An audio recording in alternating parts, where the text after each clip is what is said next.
மாயவன் வாழ்க்கை அத்தியாயம் 2. கண்ணன் வருவான். பெருமாள் இவ்வாறு உணர்ச்சி வசப்பட்டு சொல்லியது பூமியில் அசரீரியாக பூமி முழுவதும் கேட்டது.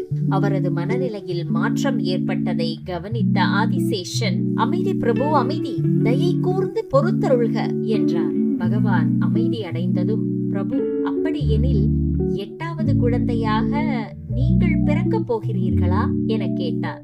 அதற்கு பதிலளித்த விஷ்ணு தனது அவதார திட்டங்களை பற்றியும் பேசினார்.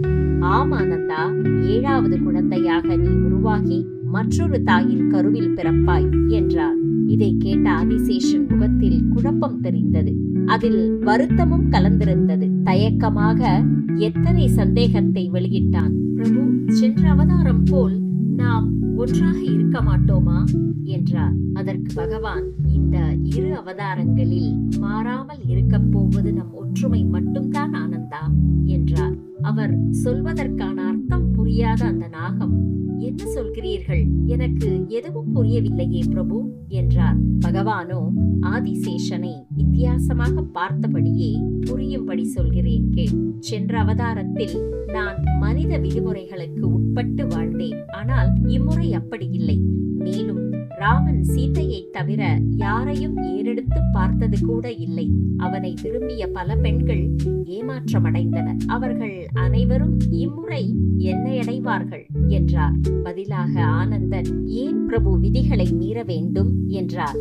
அவரது குழப்பம் இன்னும் தீரவில்லை. பகவான், இது துவாபர யுகம். இதில் விதிகளை பின்பற்றி தீயவர்களை அழிக்க இயலாது என்றார். பின்பு பூமியில் நடைபெறும் நிகழ்வுகளை காணத் துவங்கினார்.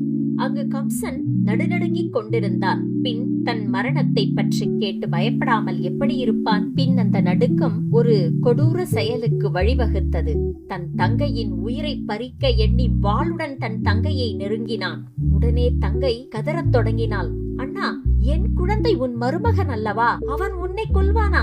ஒரு காலம் அப்படி நடக்காது அண்ணா, என்னை விட்டுவிடு என்றாள். மேலும் வாசுதேவர், நண்பா, என் மனைவியை விட்டுவிடு, பெண்ணை கொல்வது பெரும் பாவம் என்றார். மேலும் என் குழந்தைதான் உன் எதிரி, தங்கை அல்ல என அழுத்தமாக சொன்னார். அதை கேட்ட கம்சனின் மனதில் ஒரு மூலையில் ஒரு துளி அன்பு ஏற்பட்டது. பின், தங்கையே, உன்னை விட்டு விடுகிறேன், ஆனால் உன் குழந்தைகளை விடமாட்டேன் என்று கொடூரமாக சிரித்தான். தன் தங்கையும் அவளின் கணவனையும் சிறையில் அடைத்தான். பிறக்கப் போகும் குழந்தைகளை ஒவ்வொன்றாக கொல்வதற்கு இந்த ஏற்பாடு. இதனை எதிர்த்த தன் தந்தையையும் சிறையில் அடைத்து விட்டு நாட்டை ஆளத் துவங்கினான். இவை அனைத்தும் கோகுலத்திற்கு செய்தி வந்தது.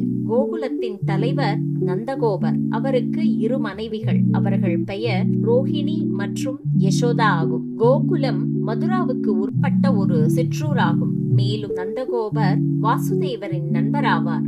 இந்த செய்திகளை கேட்டு மனம் வருந்தினார். ஆனால் அவரால் ஒன்றும் செய்ய இயலவில்லை. ஆனால் மதுராவில் கம்சனின் நிலை பெரிதும் மகிழ்வாக இருந்தது. தான் ராஜ்யம் ஆள்வதையும் தன் தங்கையின் குழந்தைகளை கொன்று மரணமற்றவனாக மாறப்போவதையும் எண்ணி மகிழ்ந்தார். ஆனால் அசரீரி சொல்லியதை அவன் சரியாக புரிந்து கொள்ளவில்லை. 8வது குழந்தையால் மரணம் வரும் என்றால் கம்சனால் அந்த குழந்தையை கொல்ல இயலாது என்ற செய்தியும் அதில் உள்ளது. ஆனால் அது அவனுக்கு புரியவில்லை. என்னை கொல்ல யார் வருவார் என ஆணவமாக எண்ணினான். அங்கு வைகுண்டத்தில் பகவான் கண்ணன் வருவான் என எண்ணிக்கொண்டார். பிற பகுதிகளை கேட்க உடனே சப்ஸ்கிரைப் பண்ணுங்க. நமது உறவு பயணம் தொடரட்டும்.